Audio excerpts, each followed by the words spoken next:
India unlimited in digital news चॅनलमध्ये सगळ्यांचं स्वागत आहे. आज आपण शासकीय विश्रामगृह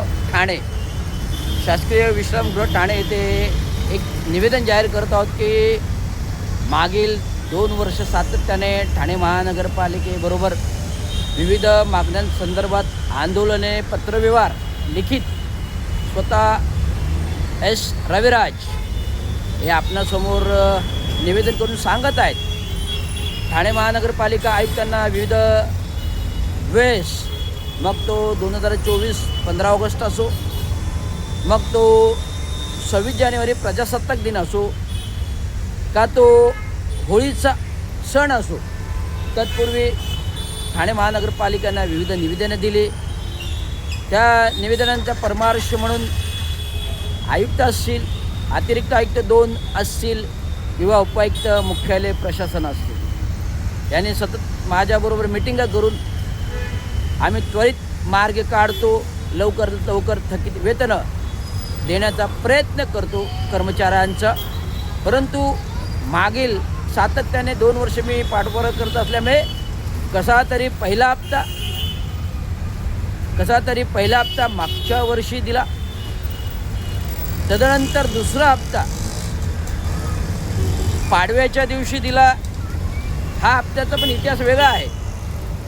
मी प्रजासत्ताक दिनी आंदोलनाचा इशारा दिला होता, उपोषणाचा,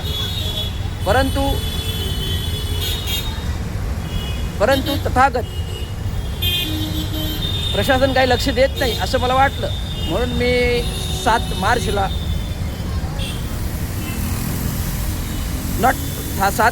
13 मार्चला होळी होती.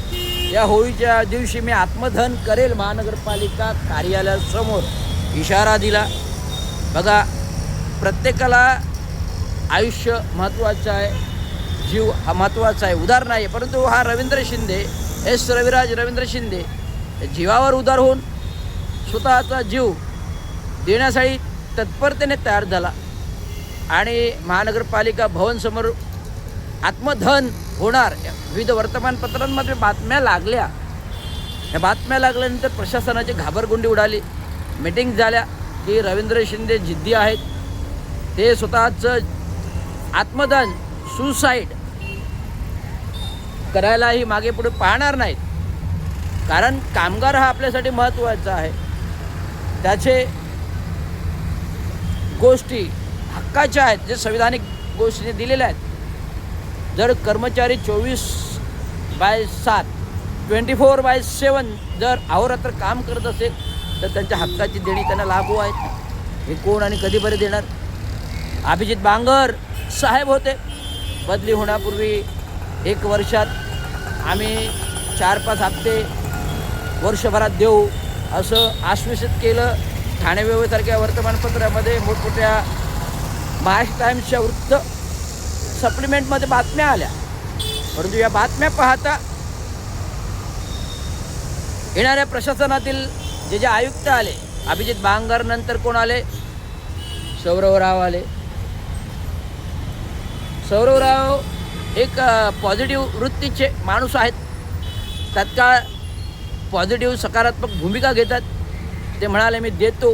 त्याप्रमाणे कसे का होईना, थोडे का होईना पहिला हप्ता देण्यात आला. आत्मधनाचा इशाऱ्यानंतर दुसरा हप्ता पाडव्यापूर्वी देण्यात आला. परंतु आता आला मुद्दा कुठे? 3ऱ्या हप्त्याचा. का? कारण आता सणासुद आहेत, विविध सण आहेत. नागपंचमी ते नारळी पौर्णिमा ते गणपती उत्सव. तत्पूर्वी आम्ही आंदोलन चालू केलं.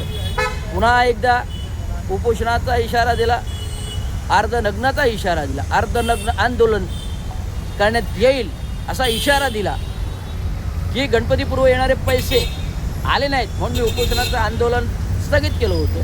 परंतु गणपतीमध्ये पण पैसे आले नाहीत, अद्यापही आले नाहीत 3ऱ्या हप्त्याचे. जेव्हा आम्ही अर्धनग्नाचं 9 तारखेला पत्र दिलं, अर्धनग्न उघड्याने बसणार, प्रशासनाची घाबरगुंडी उडाली. अर्धनग्न आंदोलन तात्काळ मीटिंग्स घेऊन आम्ही लवकरात लवकर द्यायचं व्यवस्था करतो. कालपर्यंत तरी मला लिखित पत्र प्राप्त नाही, आजही लिखित पत्र प्राप्त नाही. आज 18/9/2025 रोजी मी आंदोलन ठेवलं होतं अर्धनग्न, पण प्रशासनाच्या विनंतीवरून मी ते केलं नाही. परंतु आजच्या आंदोलनाचं निवेदन मात्र आयुक्त तथागत कार्यभार जिल्हाधिकाऱ्यांना निवेदन दिलं. कलेक्टरला येऊन कलेक्टर म्हणाले मी लगेच तात्काळ मागोवा घेतो, आढावा घेतो आणि तुमचे प्रश्न मार्गी लावतो, एवढंच मला निवेदन द्यायचं. धन्यवाद. जय Bhim Maharashtra. India unlimited digital Ravindra Sango Shinde, प्रदेश अध्यक्ष महाराष्ट्र म्युनिसिपल कर्मचारी युनियन, स्वतंत्र मजूर पक्ष. लवकरच येत आहे महानगरपालिका निवडणुकीसाठी तिसरी आघाडी. ना कोणाला बिघाडी करायचं काम होईल, ना भ्रष्टाचाराचं काम आहे. सर्वांना भ्रष्टाचार बिमोड करण्यासाठी स्वतंत्र मजूर पक्ष स्थापित डॉक्टर बाबासाहेब आंबेडकर घेऊन येत आहे. एस रविराज रवींद्र सांगोशी. धन्यवाद. जय भीम महाराष्ट्र. ठाण्याहून जिल्हाधिकारी कार्यालय. धन्यवाद.